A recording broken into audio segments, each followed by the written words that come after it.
Police in Baltimore flood the suburban neighborhood after receiving a gruesome report. He walked down the street, right down the middle of the street, with like a pot.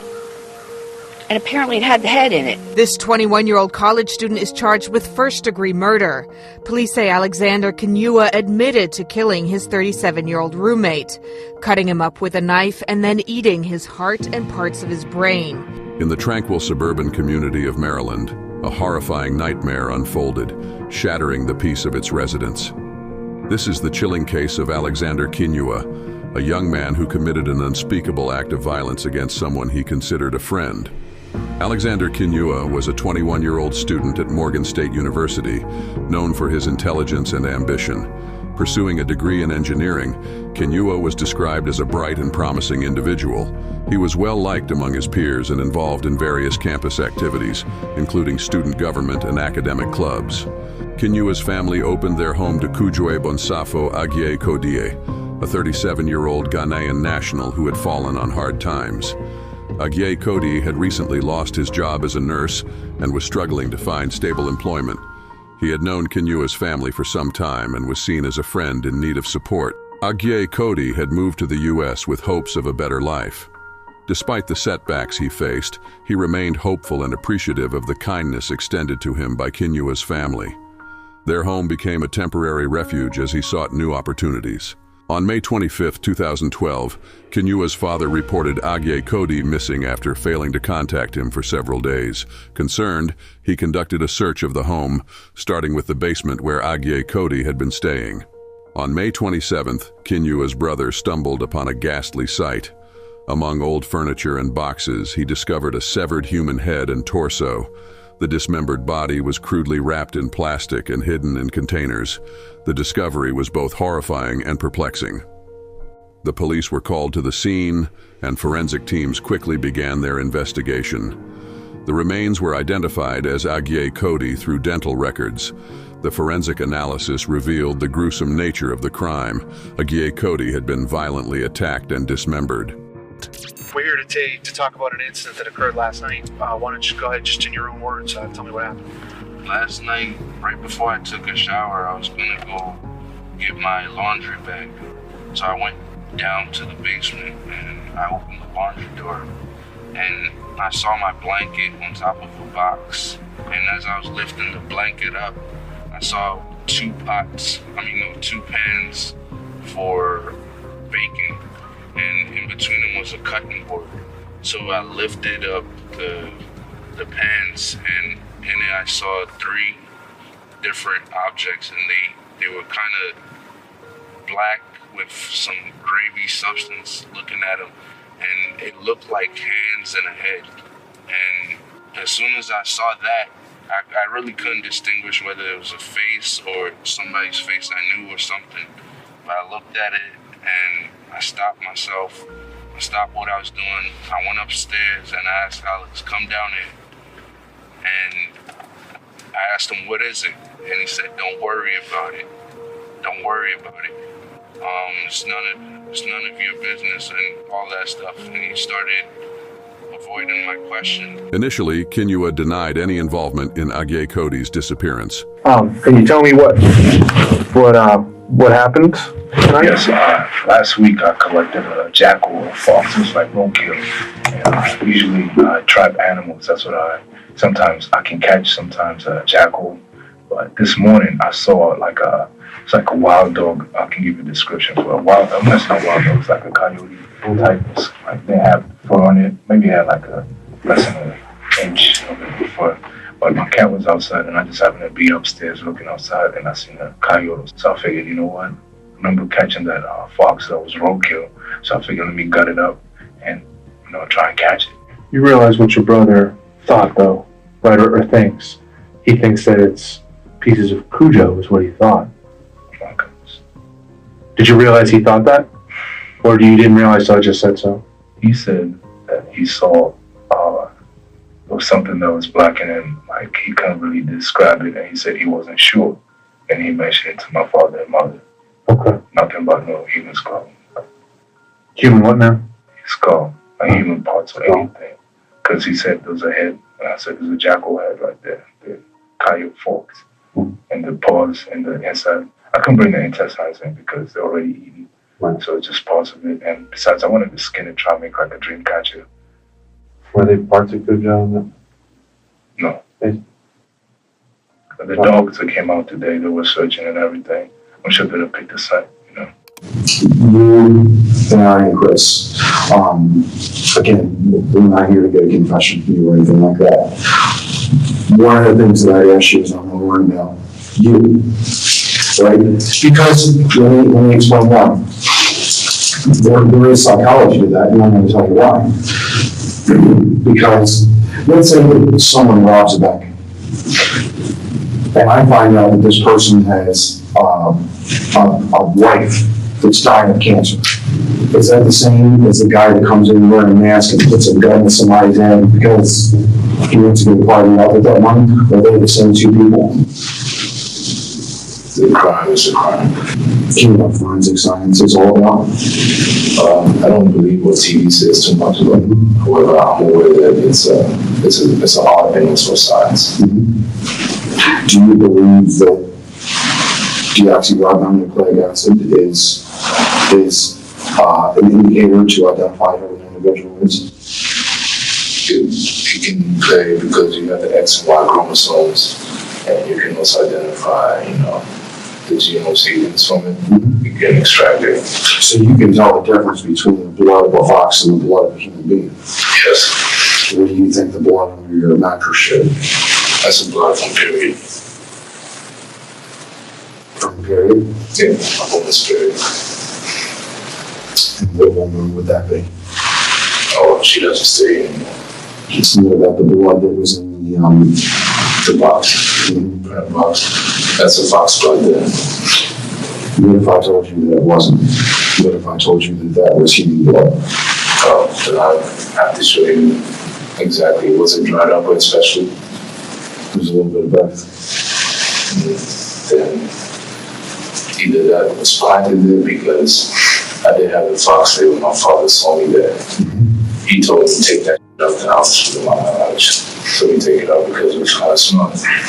However, under intense questioning, he confessed to the murder. Kinyua described a violent encounter where he attacked Cody with a hammer and a knife, leading to his death. Tell me what it was that put it over the top where you said, this is it. I asked Scoop to put his hands on me. Thought about it or dreamt about it. So, was this something that you planned or was it experimental when you confronted him? I didn't confront him. I told him already that night. Tell me. What did you say? I spoke to him briefly. He remained to my side of the room. Made him take all his shit to one corner, put all my stuff there, fixed up everything. And I just asked him some brief questions because he started working out and all that, trying to do his muscles and all that. I was like, okay, I don't fight, especially people coming to my family. I do something else. Tell me, Alex, tell me what you did. This confession. Yeah. So how did you kill him? I won't say I killed him. No, Tell me asking you that though. So basically, I spoke to him, and that was it. And then what did you do? After speaking to him, did you hit him with a hatchet? Did you hit him with a pipe? I won't go into detail. I talk to dead people.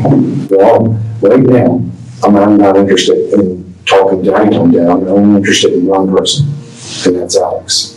That's my only interest. But clearly, you perceive Cujo as a threat to your family. There was a point in time where a decision is made by you that this has got to stop. This is going to end right here. There's two things I don't know. Is it something that was a spontaneous because of something that he did? Or is this something that you said, this is how I'm going to fix this problem? Living spontaneous. Other things is Cujo, when he started doing the things he did, started moving from house to house, and I knew that something was up. And his personality, just based on his character analysis that I was conducting, I was like, something something's about to go, and I need to visit my family. Period. He gotta go. And I just play some music and went to work. I know what you mean by you went to work, but I need you to explain to me how you went to work. I'll give you that with a cigarette and a tape recorder. You're not gonna find this body. Can you tell me? I mean, I can direct you to one. Okay, where is it? It's right under your nose. Not at the police station, I hope. No. Okay, where? Well, one is in my stomach, but... Is it in your what? In your stomach? Like starving, like marvin, what's going on?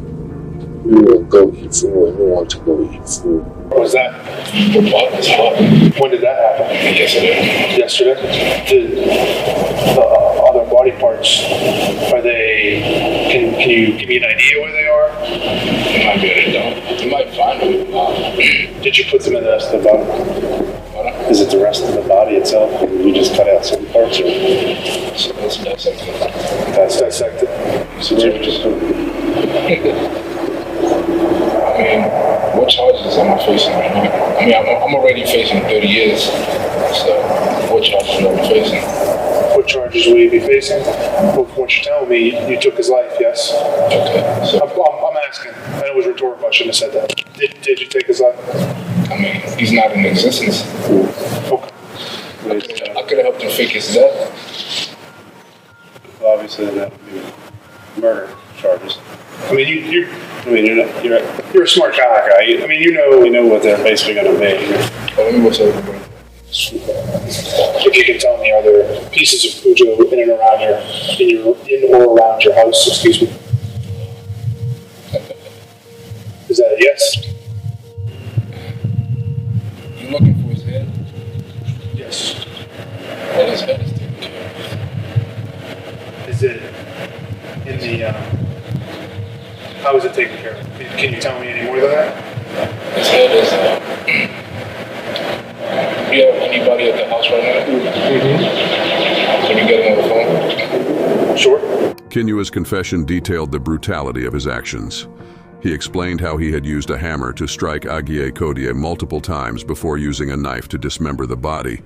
Kinua then placed the severed parts into plastic containers and admitted to consuming parts of Agie Kodie's heart and brain, describing it as a spiritual experience. A white cabinet that has like glass shelves on it.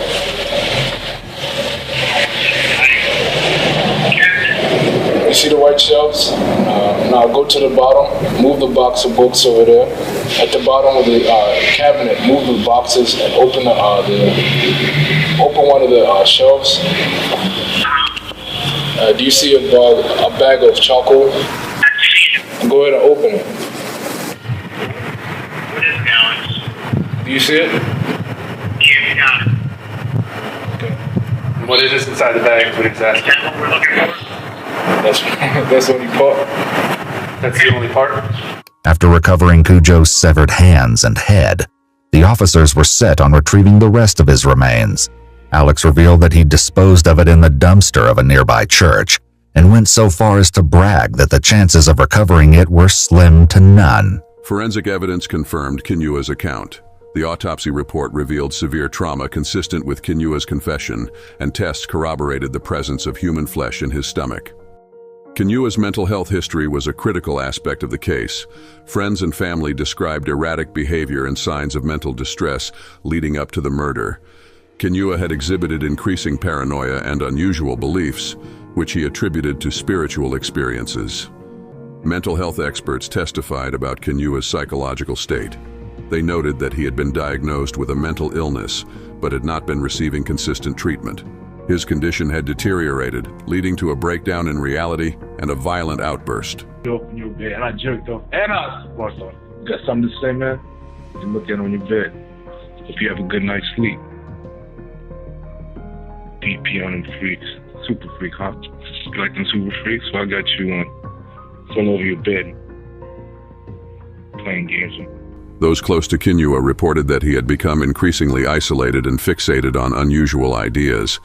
This behavior, coupled with his untreated mental illness, created a volatile situation that culminated in the horrifying act. Here's what's going to happen. See your clothes?